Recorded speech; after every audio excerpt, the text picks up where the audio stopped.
প্রিয় সপ্তম শ্রেণীর শিক্ষার্থীরা, আমরা আজকে তোমাদের অনুপাত অধ্যায়ের অর্থাৎ 2.1 অনুশীলনীর চতুর্থ পার্টের ক্লাসটা করছি। আগের পার্টগুলো যারা দেখোনি, আমরা ভিডিও নিচে ডেসক্রিপশন বক্সে লিঙ্ক দিয়ে দেবো, সেখান থেকে দেখে নেবে। আজকে আমরা 3টা অঙ্ক করবো, 5, 6, 7। তো প্রথমে আমরা 5 নম্বর অঙ্কটা তুলে নিলাম। তো এই অঙ্কটা খুবই পরিচিত তোমাদের কাছে লাগছে যে 15 কেজি চালের দাম 600 টাকা, 25 কেজি চালের দাম কত। তো এটা কিন্তু সিম্পলি তোমরা ছোট ক্লাসে ঐকিক নিয়মে করেছো 4, 5-এ। হ্যাঁ, তো আমরা এই চ্যাপ্টারে আসলে একটু অনুপাতের সাহায্যে করব। আমরা ঐকিক নিয়মটাও দেখাই। এখানে আসলে কোনো বিধিবাধকতা নেই যে ঐকিক নিয়মে করলে কেটে দেবে। তারপরেও কখনো যদি কোয়েশ্চেনে উল্লেখ করা থাকে যে অনুপাতের নিয়মে করতে হবে, হ্যাঁ, তাহলে অবশ্যই তোমাকে অনুপাতের নিয়মে করতে হবে। আর তাছাড়া ঐকিক নিয়ম তো অনেক করেছো, তো একটা নতুন নিয়ম শিখলে এমন দোষ কি? তো ঐকিক নিয়মে করলে যেটা করতে হয় আমরা সেটাও একটু দেখাচ্ছি যে সিম্পলি এইভাবে সাজিয়ে নিতে হয় যে 15 কেজি 15 কেজি চালের দাম হলো 600 টাকা। আর ঐকিক মানে হচ্ছে এক, সেজন্য প্রথমে একে বের করতে হয়। 1 কেজি চালের দাম তোমরা জানো যে কম হবে, অর্থাৎ কম হওয়া মানে কিন্তু ভাগ হবে। তো এক্ষেত্রে তোমরা এটা এইভাবে উপর নিচ করেও দিতে পারো ভাগটা, অথবা 600 আগে লিখে এইভাবে ভাগ চিহ্ন দিয়েও দিতে পারো, একই বিষয়। তো উপর নিচ করলে অবশ্যই এই টানেরটা কিন্তু উপরে থাকবে, এটা মাথায় রাখতে হবে। আর এখন আমরা যদি এখানে 25 কেজি চালের দাম বের করে দিই, তাহলে 25টা উপরে যাবে। এই 600 গুণন 25। আমরা এটা আগের নিয়মে দেখছি, আমরা আজকে নতুন নিয়ম অর্থাৎ অনুপাতের নিয়মটা শিখব। তো এখানে যদি আমরা এখন কাটাকাটি করি, 5 দিয়ে এটাকে 3 বার যায়, এদিকেও কাটা যেত। আর এটাকে 5 5 25, আর 3 দিয়ে যদি আমরা এটাকে কাটি তাহলে 200 বার যায়, 3 দুগুণে 6। আর নিচের একের কোনো ভ্যালু নেই, সো উপরের সংখ্যা দুটো গুণ করে দিলে 1000 টাকা আসবে। এটাই হলো 25 কেজি চালের দাম। তো এই উত্তরটাই আসবে আমরা অনুপাতের নিয়মে করলেও। আমরা নতুন নিয়মটা দেখি, অনুপাতের নিয়মটা আমরা এই নিয়মটাই ফলো করার চেষ্টা করব। তো এখানে একটা লাইন, একটা কথা লিখতে হয়। এই কথাটা অনেকে যেমন বলে যে স্যার ভুলে গেছি, ভুলে যাওয়ার কিছু নেই। তোমাদের এখানে আগে দেখতে হবে কোন রাশিটা দুটো আছে, যেমন কেজি আর কেজি, আর টাকা একটাই আছে, আর এটা চাওয়া হয়েছে। তো দুটো আছে হচ্ছে কেজিটা, সেই কেজিটা প্রথমে যেটা দেওয়া ছিল 15, তার তুলনায় এটা দেখতে হবে বেশি না কম। তো 15 চেয়ে 25 কি বেশি? তাহলে আমরা এখানে ভাষাটা বলবো যে চালের পরিমাণ যে অনুপাতে বাড়ে। ঠিক এটা যদি হচ্ছে 15 চেয়ে ছোট হতো, যেমন 10 কেজি, তাহলে আমরা বলতাম চালের পরিমাণ যে অনুপাতে কমে। তো আমরা সেখান থেকেই ভাষাটা শুরু করছি যে চালের চালের পরিমাণ যেহেতু বৃদ্ধি পেয়েছে, তা আমরা বৃদ্ধির কথাটা বলবো। চালের পরিমাণ যে অনুপাতে চালের পরিমাণ যে অনুপাতে বাড়ে বাড়ে এখানে বলতে হবে চালের দামও আমরা এই নিয়মটা একটু মিশিয়ে দিই। এটা আমরা ঐকিক নিয়ম জাস্ট দেখিয়েছি। অ্যান্সারটা 1000 আসছিল, এটা মনে রাখো যে এখানেও 1000ই উত্তর আসবে। তো চালের পরিমাণ যে অনুপাতে বাড়ে, চালের দামও সেই অনুপাতে বাড়ে বাড়ে। আর একটা লাইন লিখতে হবে যে অর্থাৎ অর্থাৎ একদিকে থাকবে হচ্ছে চালের পরিমাণের অনুপাত, চালের পরিমাণের অনুপাত, আর মাঝখানে থাকবে হচ্ছে সমান চিহ্ন।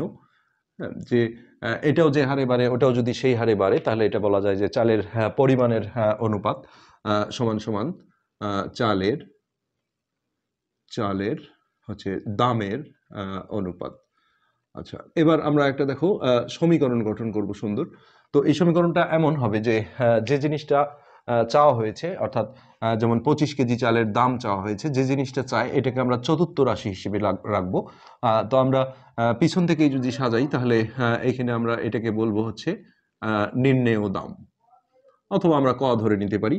তো এর সাথে আমরা হচ্ছে যে প্রথম পার্টে দেখিয়েছি যে সমানুপাতের ক্ষেত্রে প্রথম আর দ্বিতীয় রাশি সমজাতীয় হতে হয়, আর তৃতীয় আর চতুর্থ রাশি সমজাতীয় হতে হয়। তো আমরা যেহেতু পিছন থেকে বসাচ্ছি এটা চতুর্থ রাশি, তাহলে এর সাথে তৃতীয় রাশি থাকবে। তো এটা যেহেতু দাম, তার সাথে দামটাই থাকবে, অর্থাৎ এই 600 টাকা। 600 টাকা অনুপাতে যদিও একক লেখা হয় না এই অঙ্কটার ক্ষেত্রে, আমি বলবো যে এই ফার্স্ট লাইনটা একটু এককটা থাকলে ভালো হয়, যাতে করে টাকার সাথে কেজি চলে না আসে। তো এই মাঝখানে আমরা সমান চিহ্ন দেব। এখন এই ফার্স্টের সাথে ফার্স্টের সম্পর্ক হবে, হ্যাঁ, অর্থাৎ এই 600 টাকা আমরা দেখব 15 কেজির দাম। তো 15 কেজিটা আমরা প্রথমে লিখতে হবে 15 কেজি আর অনুপাত যে যেটা চাওয়া হয়েছে সেটা ছিল 25 কেজি, অর্থাৎ সেকেন্ডের সাথে সেকেন্ডের সম্পর্ক হবে। তো এখানে আমরা 25 কেজি লিখে সমান চিহ্নটা আমরা একটু সরিয়ে দিলাম।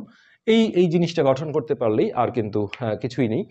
তো এর দ্বিতীয় লাইন থেকে, এর পরের লাইন থেকে আমরা কিন্তু এককগুলো ছেড়ে দেবো, যেহেতু অনুপাতের একক লেখা হয় না। তো সেক্ষেত্রে আমরা এখানে বা দিয়ে অনুপাতকে তোমরা জানো যে ভাগের আকারে উপর নিচ করে লেখা যায়। তো 15 আমরা উপরে রাখলাম আর 25 নিচে, কেজিগুলো আমরা লিখবো না।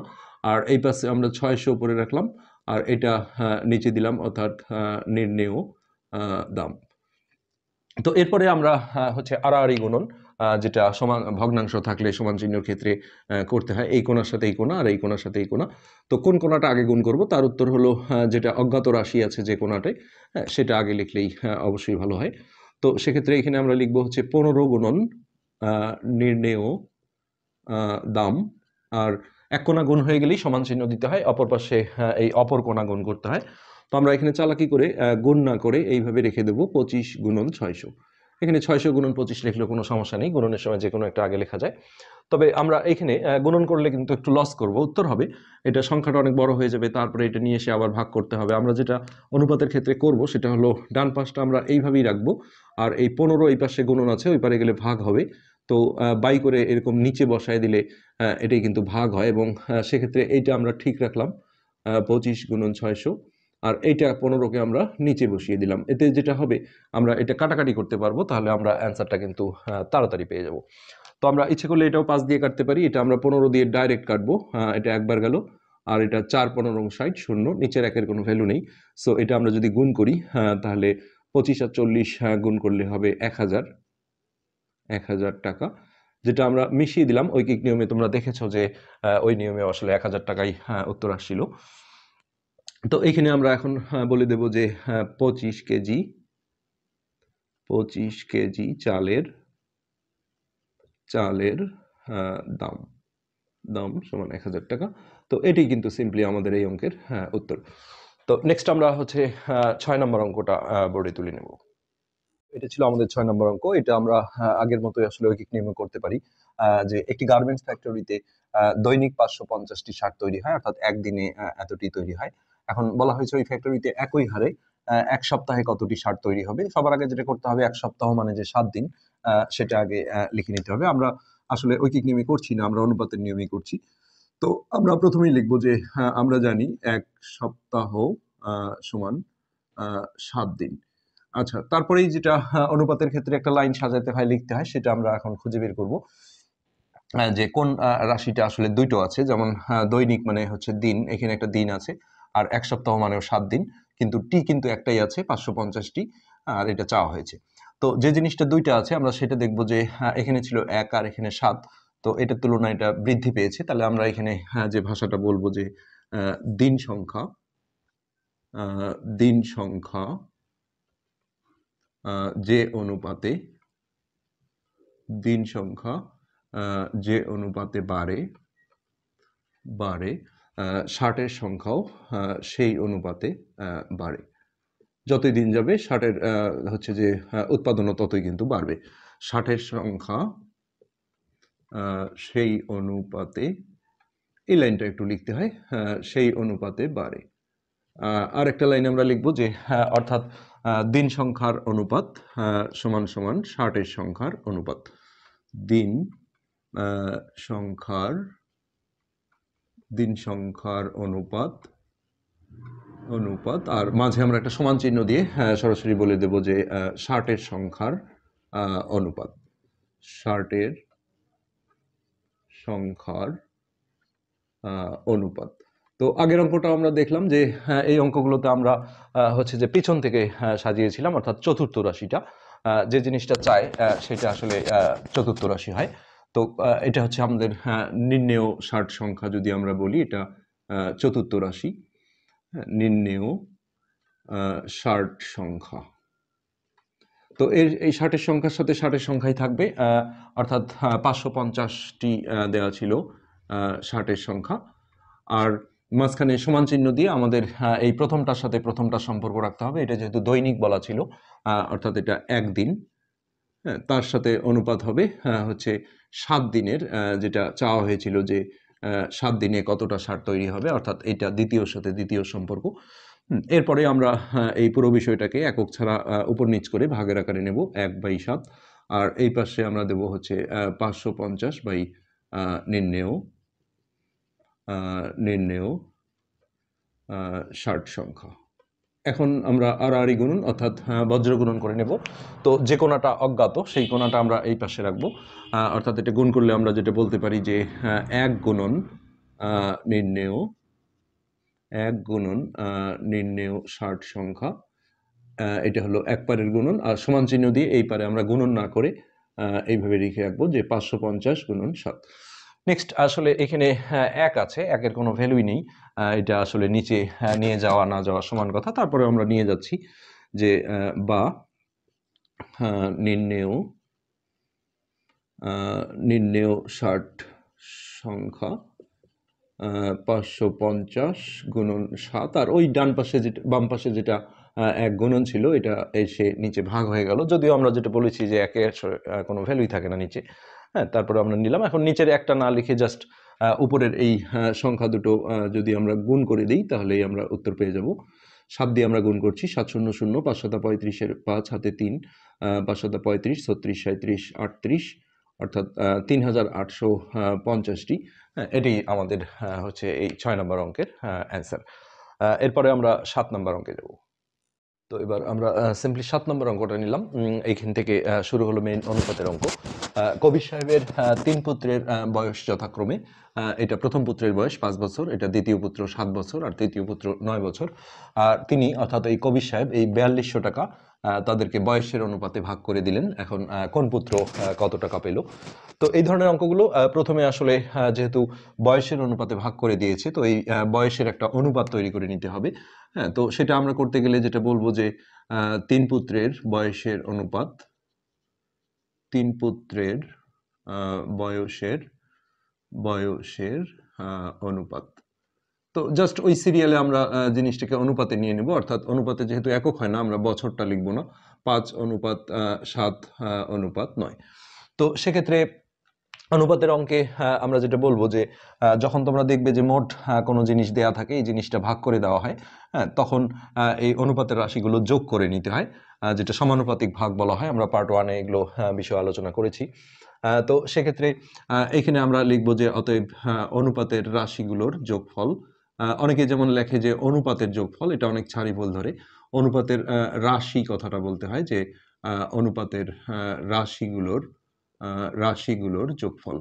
তো এই অনুপাতের সংখ্যাগুলো জাস্ট আমরা যোগ করে নেব, 5 যোগ 7 যোগ 9। তো 9 আর সাথে হচ্ছে 16, 9 10 11 12 13 14 15 16 17 18 19 20 21 হচ্ছে আমাদের এখানে যোগফল। হ্যাঁ, এরপরে আমরা যেটা করব যে এই মোট টাকাটাকে এই অনুপাতে ভাগ করে দেব। তো আমরা যেহেতু পুত্রদের নাম নেই এখানে, আমরা এইভাবে যদি লিখি যে প্রথম পুত্র পেল, তো সেক্ষেত্রে প্রথমে মোট টাকাটা নিতে হয় যেটা ভাগ করে দেওয়া হয়েছে, তার সাথে এখানে এর অথবা গুণন চিহ্ন দিলেও হবে, আর এই অনুপাতের রাশির যোগফলটা নিচে রাখতে হবে। আর আমরা যখন যারটা বের করব, অর্থাৎ প্রথম পুত্র, অনুপাতের সেই সংখ্যাটা উপরে দিতে হবে। অর্থাৎ এখানে প্রকৃত ভগ্নাংশ তৈরি হতে হবে, এটা মাথায় রাখলে হবে। তাতে করে অনুপাতের রাশির যোগফলটা যেহেতু বড়, এটা সবসময় নিচে থাকবে, আর যারটা বের করব সেই সংখ্যাটা উপরে থাকবে। আর এখানে আমরা ব্র্যাকেট দিয়ে ওই টাকা যে এককটা ছিল এটা লিখে ফেলবো।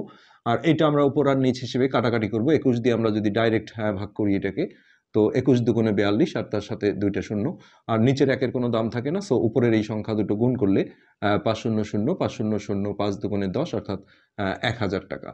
এইভাবে আমরা বাকি যে 2 পুত্র আছে তাদের গুলো বের করতে পারবো। সো এই জায়গাটায় শুধু চেঞ্জ হবে, দ্বিতীয় পুত্রের সময় এটা, তৃতীয় পুত্রের সময় এটা, আর বাকিগুলো কিন্তু একই থাকবে। তো এখানে আমরা যদি বলি যে দ্বিতীয় পুত্র পেল, হ্যাঁ, তাহলে আমরা প্রথমে আবারও মোট টাকাটা নিলাম, এখানে এর বা গুণন দিয়ে অনুপাতের রাশির যোগফলটা নিচে, আর এই দ্বিতীয় পুত্রের যে সংখ্যাটা ছিল, হ্যাঁ, সেটা দিতে হবে উপরে। আর এখানে আমরা টাকা লিখে এখন আমরা এটা দিয়ে যদি কাটাকাটি করি তাহলে আবারও একই কাটাকাটি 200 বার যাবে। নিচের একের দাম নেই, সো উপরে গুণ করলে 7 দুগুণে 14, এই 1400 টাকা হলো দ্বিতীয় পুত্র পেল। আর এই একইভাবে আমরা যদি তৃতীয় পুত্রেরটা বের করি, তৃতীয় পুত্র পেল, তো প্রথমে মোট টাকাটা নিলাম 4200। হ্যাঁ, এটার সাথে আমরা এর করলাম অনুপাতের রাশির যোগফলটা নিচে, আর তৃতীয় পুত্রের যে সংখ্যাটা ছিল অর্থাৎ 9, এটা আমরা দেব উপরে, আর এইখানে টাকা লিখে দেব। তারপরে এটা দিয়ে যদি আমরা আবার ওই একই কাটাকাটি করি, 200 বার যায়, আর এখানে নিচের একের দাম নেই, সো উপরে এটা গুণ করলে 9 দুগুণে 1800 টাকা। হ্যাঁ, এই তিনটে কিন্তু আমাদের উত্তর হিসেবে আসবে। যে উত্তর কমা দিয়ে দিয়ে জাস্ট আমরা লিখে দেব যে 1000 টাকা, এটা হলো প্রথম পুত্র, 1000 টাকা, তারপরে 1400 টাকা, 1400 টাকা, আর তৃতীয় পুত্র পেলে হচ্ছে 1800 টাকা। তো এখানে তোমরা এই যে তিনজনের টাকা যদি যোগ করে দেখো, এটা কিন্তু এই টাকাটা আসতে হবে, তাহলে বুঝতে পারবে যে হ্যাঁ অঙ্কটা মোটামুটি প্রাইমারি শুদ্ধি পরীক্ষা যে ঠিক আছে। তো 8 আর 4 12, 12-র 2 হাতে 1, 1 একে 2, 3 4, হ্যাঁ এই টাকাটাই চলে আসছে। তো এটাই ছিল আমাদের মূলত আজকের পার্টের ক্লাস। আমরা পরবর্তী পার্টে বাকি অঙ্কগুলো ধারাবাহিকভাবে করব। আজকে এ পর্যন্তই, ধন্যবাদ।